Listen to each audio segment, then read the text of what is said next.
فلا اقسم بمواقع النجوم، یہ لا جب آتا ہے پہلے تو وہ مخاطب کی بات کی نفی کرنے کے لیے، نے اٹ از لائک دیٹ، یہ نفی ہے۔ لا اقسم بیوم القیامہ، تمہارے خیالات غلط ہیں، میں قیامت کی قسم کھاتا ہوں۔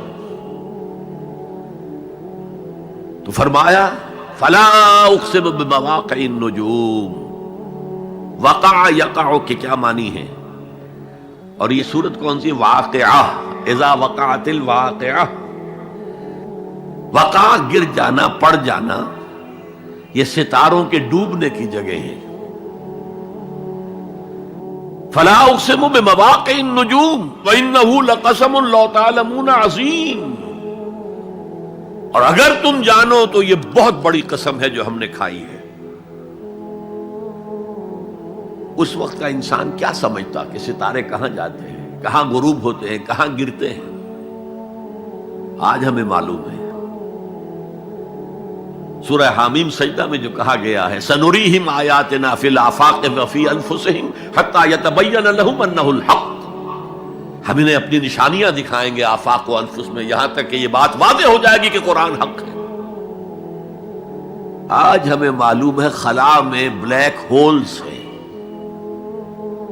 اور یہ بلیک ہولز بڑے بڑے ستاروں کے پچکنے سے، پچک جانے سے پیدا ہوئے، اور جب وہ بڑے ستارے پچکتے ہیں، جو خلا پیدا ہوتا ہے، ویکیوم، اس میں بڑی طاقت ہوتی ہے، اس کے پاس سے کوئی سیارہ، کوئی ستارہ گزر جائے اسے کھینچ لیتا ہے قبر کے اندر۔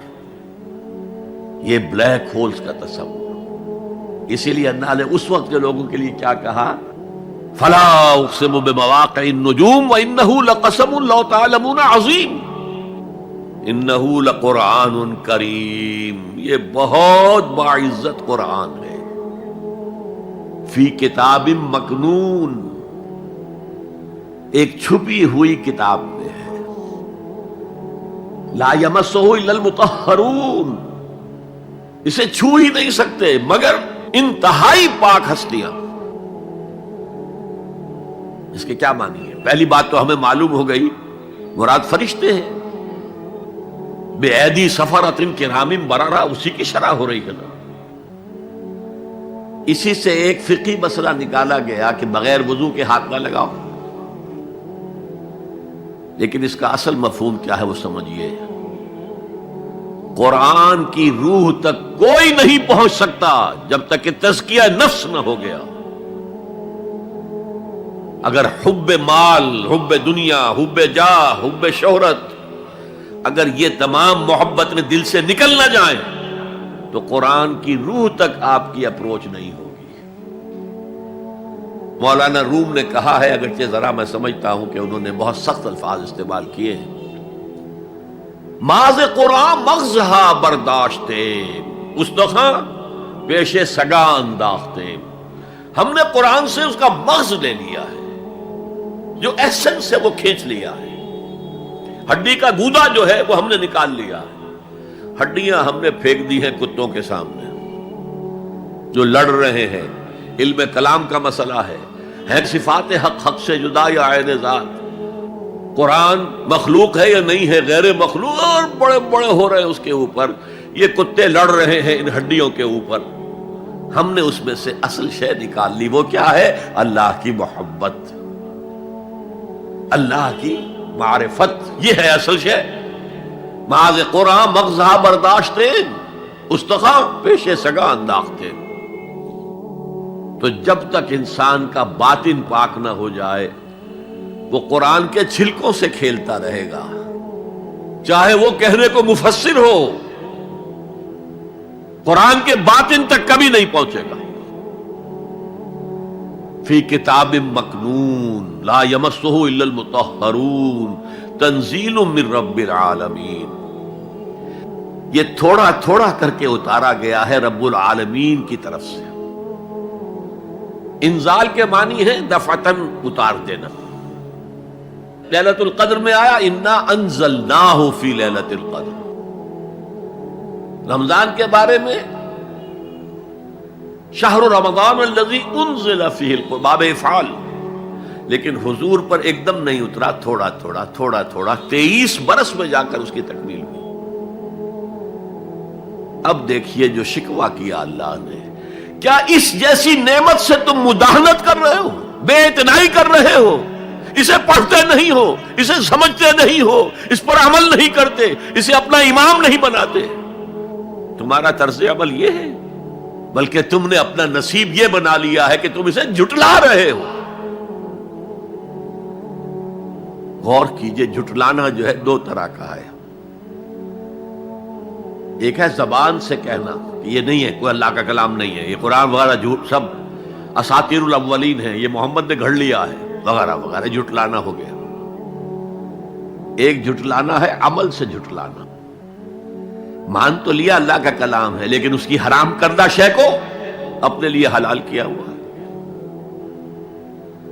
حدیث نبوی ہے، ما آمن بالقرآن من استحل محارمہ، اس شخص کا قرآن پر کوئی ایمان نہیں ہے جو اس کی حرام کردہ چیز کو اپنے لیے حلال ٹھہرا لے۔ اس سے اعتبار سے غور کیجئے، اور اس کی مثال بھی دی ہوئی ہے سورہ جمعہ میں، مثل الذین حملوا التوراۃ ثم لم يحملوها كمثل الحمار يحمل اسفارا بئس مثل القوم الذین کذبوا بآیات اللہ واللہ لا يهدی القوم الظالمین۔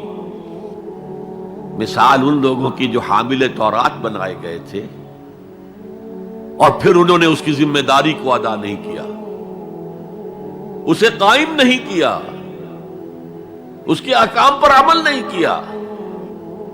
جیسے فرمایا ہے سورہ اعراف میں، قل یا اہل الکتاب، کہہ دیجئے اے نبی صلی اللہ علیہ وسلم، اے کتاب والو، لستم علی شیء حتی تقیموا التوراۃ والانجیل وما انزل الیکم من ربکم، تمہاری کوئی حیثیت ہماری نگاہ میں نہیں ہے، تمہارا منہ نہیں ہے کہ ہم سے دعا کرو، جب تک کہ تم تورات اور انجیل کو اور جو کچھ نازل کیا گیا تمہاری طرف اسے قائم نہیں کرتے۔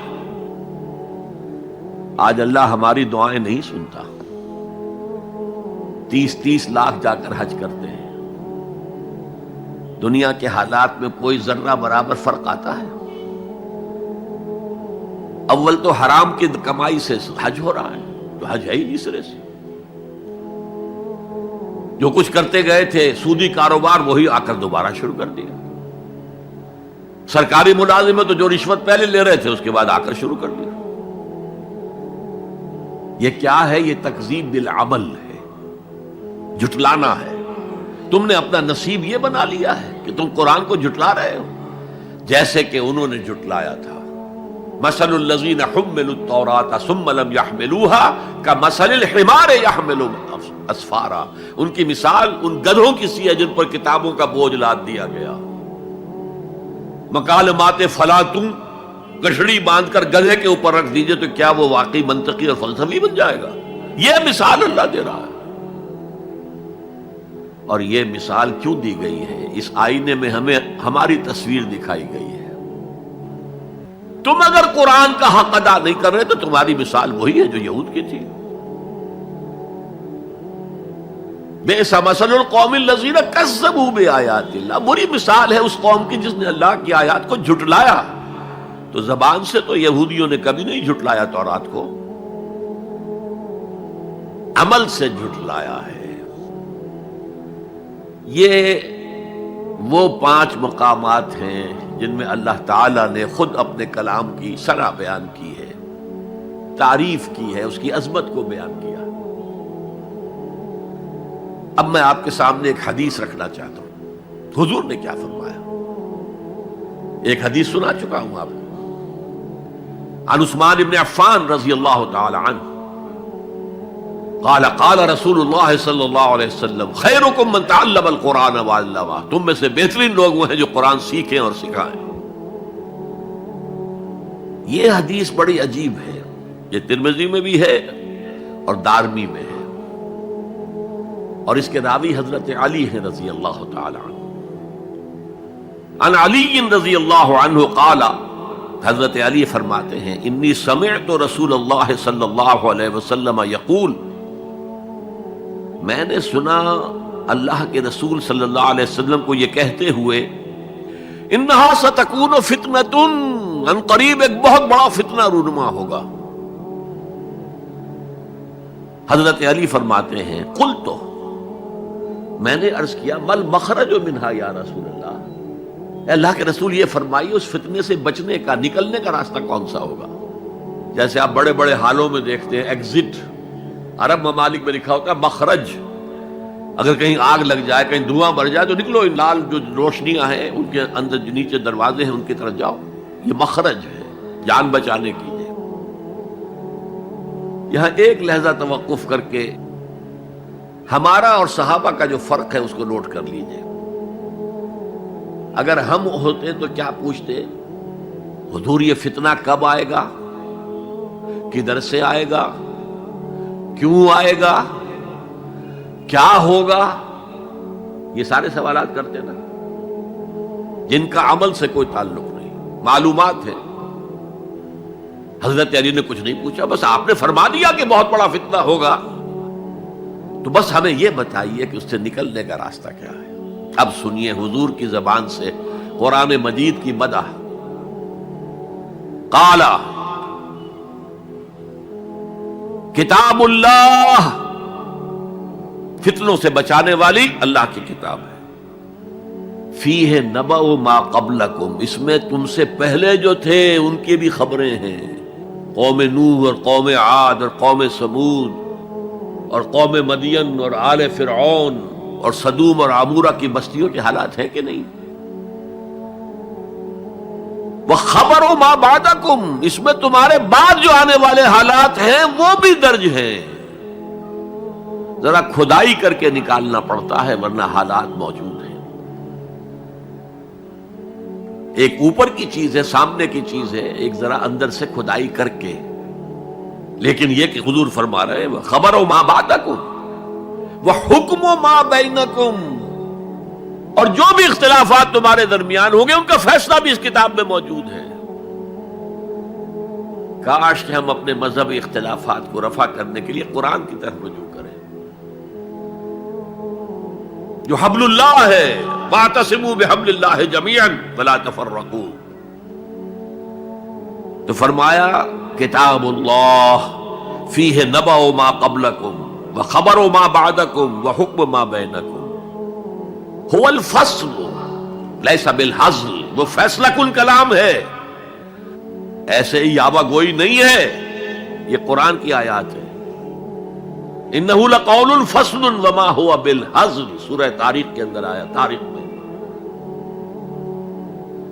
هو الفصل لیس بالحزل من ترکہ من جبار قسمہ اللہ،